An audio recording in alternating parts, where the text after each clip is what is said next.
let's say Johnny is struggling with school, doesn't want to go to school, he tells you why he actually doesn't want to go to school, because he doesn't want to burden mum. Financial troubles, always super hard. And that, asking for help is so difficult. Hey guys, thanks again for tuning back into another brand new episode back on the Sunshine Coast. This time joined by the lovely Sonja Michels, who does such great work with the local charity organisation Connect Kids, helping out struggling families and kids. However, stick around to find out more and insights about the great work they do, and also how you can be a part of their mentoring program, helping kids struggling through their own everyday challenges of what they go through in their lives. So, you know the drill. Let's get to it. Hey guys, what's up and welcome back again. Today I'm back here on the Sunshine Coast and I'm excited to be here with a special guest joining me at the round table. That symbolizes a space where stories are shared, voices are heard and lessons learnt. And here to share her story about the great work they do here with Connect Kids, who are based on the Sunshine Coast, Sonja Michels. Welcome to the round table. Thank you. Thanks for having me. And thank you for actually taking the time before you get to court. That's all right. And sort out a few things. I appreciate you taking the time to join me so that the people in the community here on the Sunshine Coast and possibly other communities can kind of take away from the good work that you do. However, before we kind of get into the nuts and bolts of it all, do you mind just sharing a little bit about yourself and your background? Yeah, sure. Well, I moved to Australia, I think about 17 or 18 years ago. I grew up in a fairly small town in Germany. One of four, the eldest, great parents.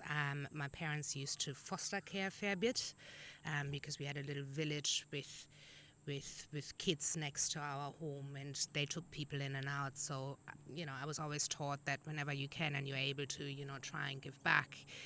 Anyway, I turned 17, 18, moved to the US, moved to Ireland, moved to South Africa, started my career, started studying corporate for a very, very long time, traveling around.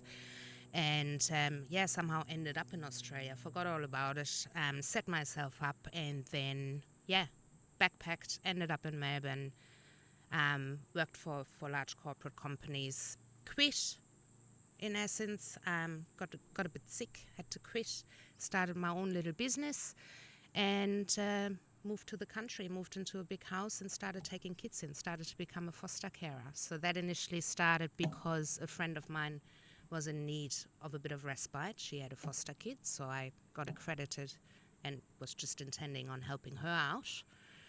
And then for some reason the kids kept coming in and gone, coming in and gone. And that was it. Stopped all of that eventually because I wanted to move up to Queensland. Where were you based at that time? Melbourne. Yeah. And Victoria. Yeah, sort of regional Victoria towards the end. Moved up, sold everything, packed my car, ended up in Cairns, Mission Beach actually. Travelled around, took a bit of time off, and then found the Sunshine Coast, really liked it, settled down, and sort of was thinking, could still sort of remote working my small business, which was great. So living the life really, and then sort of started slowly thinking, what do I do now? Couldn't really commit to foster care anymore because I didn't know anybody here. You need, those people. It's a full-on job. I didn't have, Absolutely, the family or the connections here at that time. So went online and Googled and thought, okay, what can I do that is maybe a little bit less full on, but I can still give back, and found Connect Kids in Gordon. Did a bit of research, gave him a call, and I said, look, you're running this mentoring program, which sounds really, really cool. Tell me more about it. So he called me in, we did a bit of an induction. He told me about his charity, and I was like, that's right down my alley, really. So at that point, I think it was sort of 3 years in, maybe 2 or 3 years in running the charity. He ran this mentoring program, which basically connects people from the community to, young people that are disadvantaged or are in need of a little bit of help and support. And he said to me, look, all it really takes is is a couple of hours, once a fortnight, as much as you can. It's pretty flexible. We connect you with a young person that has similar interests, see how you go. It's a 12 months program. I was like, yeah, that sounds easy. I was like, yeah, I'll do that. So I did all the training and got a call, and he told me, oh, look, I found this 16-year-old, right down your alley with your background, let's do a meet and greet, let's have a coffee and see if you guys click. She lives at home. She just completed her cert, but she does need a bit of support, comes from a very, very traumatized background, so should be all right. So we met and we instantly clicked. It was really, really lovely. I think we were both super, super nervous because I wasn't sure what I was doing, and this 16-year-old girl clearly wasn't sure what she was doing either. So we had a coffee, talked a little bit, set up a meeting. I said, I'd pick you up with my dog. We go to the beach, get some food, on the weekend and see, whether we connect or not. That was 4 years ago, 5 years ago, 4 years ago maybe. And yeah, that young person didn't end up being once a fortnight, a couple of hours a week. Basically was sort of with me, full-time living with me at some point as well. So the minute I met her, unfortunately, everything broke down. She had to move into a homeless shelter. Mental health completely broke down, social anxiety, the whole lot. So she needed ad hoc. She just needed a whole lot more support because suddenly she didn't have food, shelter, or anything really that she could fall back on. So that meant a whole lot of work. So Gordon asked me, "Are you happy to chip in a little bit more?" So I said, "Yeah, of course I'll do that." So she eventually became part of my family. Still is. She's 19 now. She's doing great. But I think about 2 years ago, Gordon sat me down, called me into the office and said, look, I really need help. I can't do this on my own anymore. Would you mind joining me sort of part-time or on a casual basis or as much as you can? And I said, yeah, absolutely. I'd love to learn from you. And so I joined, and then after a few weeks we said, okay, no, we can't do this part-time. This is not a part-time job. This is a lifestyle. So you either commit to it or you don't. So I quit my business over time, slowly, and just really got involved with it all, and started working on our vision, expanding our vision, seeing where we could go, where we could take this, and then expand it sort of from there. And now it's not just a mentoring program anymore, really. It has become much more than that, and it's my life now. So yeah, that's me in a nutshell. Well, that's absolutely amazing. Just wanted to circle back towards your meet and greet with Gordon. Could you just share a little bit about who he is as well? And then it's amazing to see how you managed to make a connection because it was in alignment with what you were already doing in the beginning. So that was so cool, knowing that I suppose everything falls into place at the times when you least expect it. It was bizarre, and at that time I think it was exactly what I needed, because I needed that purpose again, not just working, in my chosen field. I mean, which was nice, not complaining, but I just really was, I don't know, we met and it clicked. It was bizarre.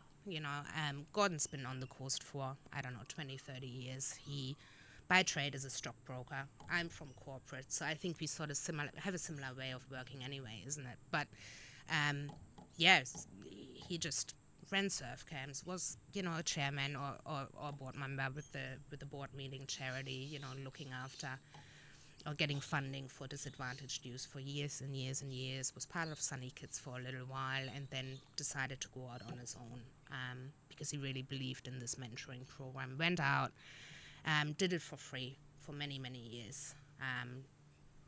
Just, worked on his own, chipped away day in, day out. And then, when I met him, he was sort of at a point where he was like, I really want to take this a little bit further. What do you want to do? And I said, look, I'm really into early intervention after experiencing foster care. I really want to be part of the solution. So we connected over that even more, because that's what he is all about as well. He's all about outcomes, and so am I.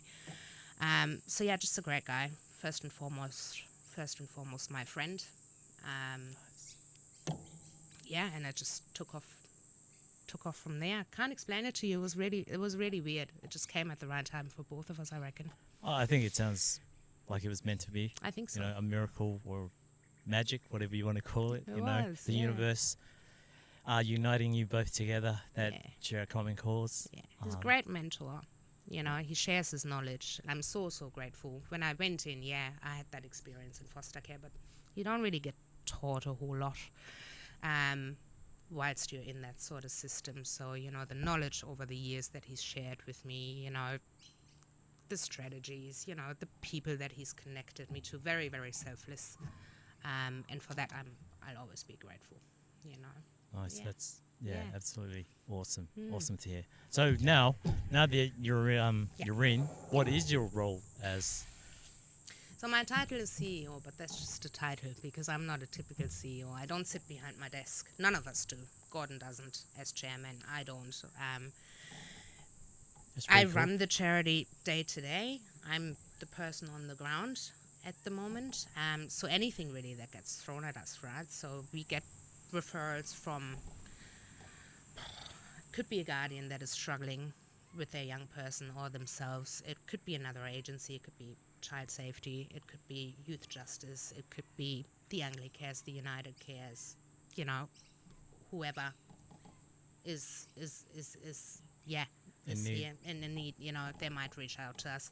So we then basically just talk to the person in need or to the family in need and see what's most important. You know, if it's just, you know, finding a mentor for a young person, then that's absolutely fine. That's fairly simple. But quite often we find that there's much more that needs to be done in the background. Um, so finding a mentor is fantastic, but quite often we find we can throw a whole lot of resources at one young person, but generally, you know, the environment that they live in needs a little bit of work too. So if the guardians or the families are open to it, we then sit down with them and see, okay, what is needed here? You know, where's it falling down? So is it housing that you're struggling with? Is it financial stuff? Is it mental health? You know, education? You name it. You know, we don't say no to anything because we're not government funded. Sorry, there's no red tapes. So you can come to us with whatever problem you may facing, and we'll try and find a solution and, you know, work with others as well. If we don't have the answers or we need to wrap other services around, we certainly do that too. But yeah, it's really just open door policy. Anybody can come in and ask for some support. Yeah, so every day is different to answer your question. Yeah. No, fair enough. Just for those parents that are probably thinking about wanting to do something that they can improve their situation, but they feel like they're afraid to probably approach you guys. What would you say are the common struggles that you find that some parents, um, you know, find hard to reach out to you guys? Financial troubles, always super hard. And that, you know, asking for help is so difficult, you know.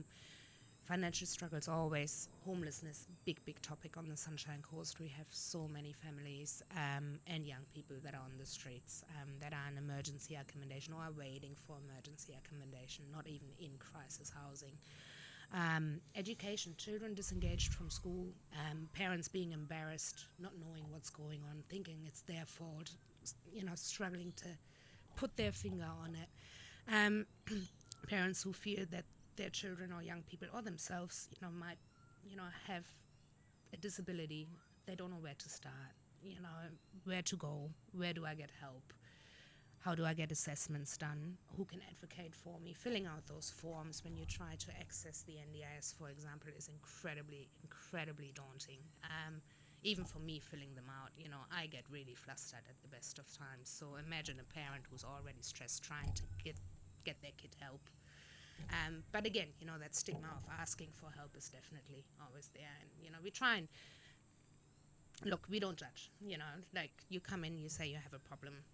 Again, we're very outcome focused. So we look at it and we say, all right, okay, let's work off this list, you know, safety, food, shelter. Let's tick those boxes. Once we've got that sorted for you, then we can work on everything else, whether it's mental health, whether it's schooling. Unless you have those three things sorted, I think, and your mind starts to be a little bit more at ease, you can't do anything else really, we find in general. So we encourage people to reach out to us. We really do. And look, yeah, What what would it take actually for people to reach out? Because Give us a call. Simple as that. There's no complicated referral process. If it's urgent, let's say you're homeless, you've been to the Department of Housing, you didn't get the outcome that you were seeking, you're really struggling, walk in, give us a call. We'll shoot out the same day. We'll help you. So there's no waiting lists. There's no I get to you in 2 or 3 months' time. There's no end date to it either. So you know how some other agencies, unfortunately, have to stop servicing after a certain period of time. With us, you're with us for life, for as long as you need to. I mean, our goal is for you to say, okay, at some point, see you later, that was nice, and you pay it forward and you teach somebody else what you've learned, but the door is always open. that wow. Yeah. And look, with the work you guys do, is it a specific age group that you mainly deal with, or is it Not anymore. across the board? Not anymore. It used to be for the mentoring program, it used to be 6 to 18. And we still sort of say for mentoring, 6 is probably a good age because you want to be able for the mentor to properly communicate with the young person. And, Okay. you know, Just before you Yeah. continue on, when you say 6-year-olds, Mhm. can you kind of walk us through with what that entails as mentoring them? Like, do they go to their place, or how does it all work? Yep. Nah. So with any child really that is in the mentoring program, once you get matched with a mentor, so a mentor gets accredited, gets trained, gets checked, commits to being a mentor for a young person for at least 12 months. We have a look at their interests. We try and find a really cool match where people can, start building a connection really quickly. So you meet your young person, little Johnny, 6 years old. We meet in a park. I introduce you. You go and play ball for a little bit. Everybody's happy. You have a good feeling about it. You then contact the guardian, mum, dad, carer, and say, all right, okay, when can I set up my first meeting with Johnny? He really wants to get some ice cream and wants to go to the beach. Can I pick him up next Saturday? Yeah, that's cool. You pick him up, take him out for a few hours, and you believe in me, that makes a huge difference in a kid's life, because a lot of kids that are in our program come from single parent households, parents working all day long, other siblings in the home. They rarely ever get that one person to themselves. So you spending that time once a fortnight for a few hours makes a massive impact, especially if you do it over a longer period of time. So yeah, that's how it works. Wow, that's pretty So amazing. you don't take them to your home. You don't go into their home. You try and go outside and do fun stuff. And does that also help the parents out as well, or Gives the them siblings? respite. Yes. Yeah. And also once that connection is built, and you get a bit of, let's say Johnny is struggling with school, doesn't want to go to school, he tells you why he actually doesn't want to go to school, because he doesn't want to burden mum. That gives us then the opportunity to work together and see what we can do to turn that around a bit. That's such great insight to actually view that now differently. It's like, oh wow, that definitely make a huge difference then. Okay, so what are some of the parts that you enjoy what you do? Hey guys, thanks again for tuning back in. And if you're finding value in today's show, please subscribe and hit that like button. But also share with someone that you know of who could possibly benefit from what you get to learn from today's show. So let's get back to it. Again, for me, it's a lifestyle. I suppose it is my life. I build everything I do around this, and that's my choice. And I'm completely content and at peace and happy with it. I lived a great life. I traveled a lot. I worked great jobs. And I finally found this place where I feel that, I'm actually at peace. I'm content. This is something that I can do for the rest of my life. So I enjoy all parts of it. I enjoy the young people. I really do. Yeah, they become part of your family. And, it's so nice to see, the kids that have been in our program, not necessarily in the mentoring program, but the program that Gordon and I run, the intensive support program, where it gets a little bit trickier and more challenging. The people that have been, young people that have been in our program for 2 or 3 years now, they become part of the Connect Kids family. So over Christmas we had I think the community donated well over 400 presents to our families and their kids. Like, we could not see the floor, and our office is not super small. I can vouch for that office Yes, too. it was a bit it's still a bit chaotic, I'm sorry. But all it takes for me now is to make a phone call to young people that I know have a car or can help and sort some stuff out and say like, hey, can you spend an hour? Can you help me out? Haven't gotten a no yet. So over Christmas, I had a 10-year-old driving around with me delivering presents. I had a couple of teenagers helping me sort things out. So I think that's what makes it really worth it. Them feeling like they're a part of Connect Kids. I think that's what's driving me and Gordon, I would say, the most. Yeah, it's cool. Oh, that's amazing. It's very good. Yeah. Honestly, it's truly amazing. So, what are some of the programs that you guys have with Connect Kids? Is there like a variety? You mentioned the mentoring, and just before the complicated, tricky one that both you and Gordon do. Are there other? Yeah. So it's the mentoring, it's the tutoring. So we have a tutoring program as well, which is run by a volunteer called Connor, who's part of our team. He's a med student, so he has a group of other med students that go out and tutor young kids in libraries. So that's really cool. We have the intensive support, and I think that's probably the most complex because we don't say no to anything, right? So that could be the court support, that could be education, that could be advocacy. So if there's something seriously wrong, we go to the ministers or the Human Rights Commission to fight for that young person's rights. It could be Department of Housing. It could be anything really, to be honest. I don't know where to start and where to stop. Like whatever gets thrown at us really is what we do there. And a lot of, which is close to my heart because my mentee really struggled with trauma, complex PTSD and other disabilities and undiagnosed for quite some time or not rightly diagnosed. So I sort of, when I started mentoring her, took it up on myself to really learn about the NDIS and how that all works so I could support her better and advocate for her better.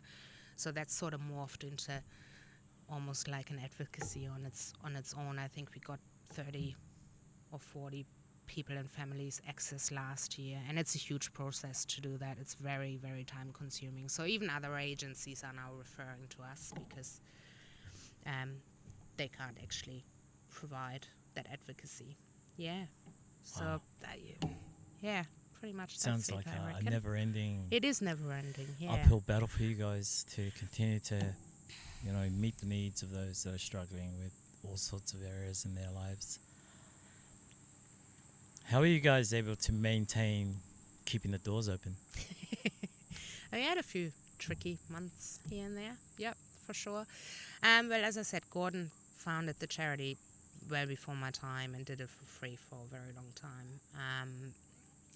Then got a couple of grants. We do apply for small sort of community grants here and there, so that works. Largely depend on our community. So fundraisers, yeah. So we had a few people in our community sort of organize golf fundraisers and other sort of bits and pieces. So that is a steady income for us now. We did get an education grant about a year ago, which was quite good. That's how I was able to come on board. Yeah, otherwise I think we're sort of a little bit torn at the moment because do you want to be government funded? Do you not? Like it would make life a lot easier, but with that Come the red tape. comes the red tape. Mm-hmm. So we wouldn't be able to just say we can do whatever it takes, is it? Mm. So we're feeling a little bit uneasy about it. We were talking about it a few weeks back, sort of setting goals for this year, thinking, okay, should we apply for those bigger grants? Should we really focus on that now and put a good push behind it? Because to be fair, we haven't had the time to really spend time on grant writing and whatnot. And we're still torn. But yeah, I think the way we operate now, I think we're all very content. All of us are happy to just being able to pay our bills and to get by. Nobody, we're all getting paid the same, whether you're the CEO or Mm. You're a casual admin. We all get the same pay rate. So it's not about money. Being able to expand further down the track, getting another couple of people on board would be very, very nice. But I think there are other ways of doing it. So we'll try them first, I think. I love your spirit. Yeah, Yeah. absolutely. That's pretty Yeah. amazing too. And And we're rent free. We have been rent free for a long time, so oh, that nice. helps. Yeah, there's so many people who have helped us in the past. Yeah, No that's idea. yeah, that's pretty cool. Yeah. So with everything that you guys are going through, how many are in the team? So it's myself full time. It's Gordon full time, but remote because he's currently in New South Wales, which works really well actually because he takes a lot of that pressure, day-to-day pressure off. Then we have Paula, who you met. Yes, the lovely Paula. Yeah. So she sort of works 2 days a week, but if we have a crisis, I can call her in more, which is great. She is a tornado. She's fantastic. She runs the mentoring program. We have Connor, who's a volunteer who does the tutoring program, the organizing side of it. We have Trish, who we cannot live without. She's been with Gordon pretty much since the start. She does our books, our payroll, our accounts, and just compliance. Make sure that we do the right thing and keeps us on track, which is really, really necessary. And then we have Maureen, who's been with us also since pretty much the start, who volunteers her time and helps a lot with reference checking and onboarding of mentors and whatnot. And then we've got, our volunteer mentors who are part of the family. We've got about 100 of those. And Wow. I know, so they're the ones that are mentoring the young people. We still have another 90 to 100 kids on the waiting list, though, and counting. So we're in desperate, desperate need of more mentors, especially male mentors, positive male role models. And then, we have a small team of NDIS contractors. So with that NDIS advocacy that we do, once our families are able to access help, if appropriate, we never advertise it, but if appropriate, we then start formulating goals for that young person and getting in there and really starting to support. The proceeds from that go straight back into the charity. Yeah. So that's sort of how we're set up at the moment. Are there things that you guys would like to probably improve on or would like help with in what you guys are doing? Yeah, there's always, look, we're learning every day. Like a year and a half ago, we didn't know, or we not didn't know, but I don't think we ever, did much court support, for example. So learning the legal system, didn't do much within the disability sector. That just wasn't our forte, and so we're pretty good. I think Gordon and I both know that we have a lot to learn still, and we are very humble about that. We are not afraid to ask for help.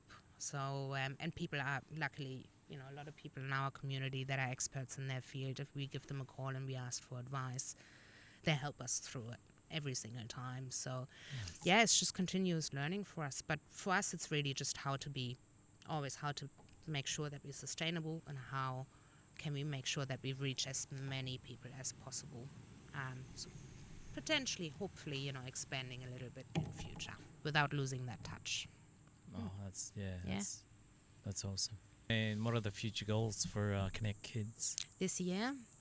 So this year, what have we got on? So we're developing a domestic violence program at the moment that we are going to present in schools to parents. So we've partnered up with a few schools. Because we find that domestic violence is obviously quite prevalent. So a bit of education around there. We're about to finish that one up. We are working with our Thusa very closely, our flexi school here on the coast. Yep. So we're in there once or twice a week. We're working with another primary school. So we really like to go into those schools and really talk to those young people and turning things around. So we'd like to expand a little bit more on that. What are the other goals? I think we'll just see what happens. Last year was massive because we expanded so much that now I think we just really want to get the structure back in, really sort of making sure that we've got everything under control and then sort of go from there. But definitely schoolwork is always really important to us, close to our hearts. Nice. And working with other agencies as well, collaboration is really, really important. We can't do it by ourselves. So, yeah. Nice. Okay, well, before we wrap up, any final thoughts? I just really hope that, if somebody sees this living on the coast, if you have a little bit of time on your hands and you think you can, be a positive role model for a young person, I'd love for you to reach out to us. We are in desperate need of mentors, and it's such an important program. We do all the other stuff, but we started Connect Kids because of the mentoring program, because we know it works and we know how much of an impact it makes. So if there's anybody who has time to volunteer, that would be really, really helpful and good. Awesome. Yeah. Okay, so how can they find you guys? Yeah, so we are at the Core Strength Gym /Teens Take Control. We're bunking in with those guys at 8 Norville Court in Maroochydore, or they can give us a call, connectkids.com.au. So give us a call, reach out on socials, but yeah. I'll add all those details in the descriptions and the links below. Yeah. So, Sonja? Yes. Thank you for joining me at the round table. Thanks for having me. Okay, before you go, there's a new tradition that has started up. You have to sign your name on the round table.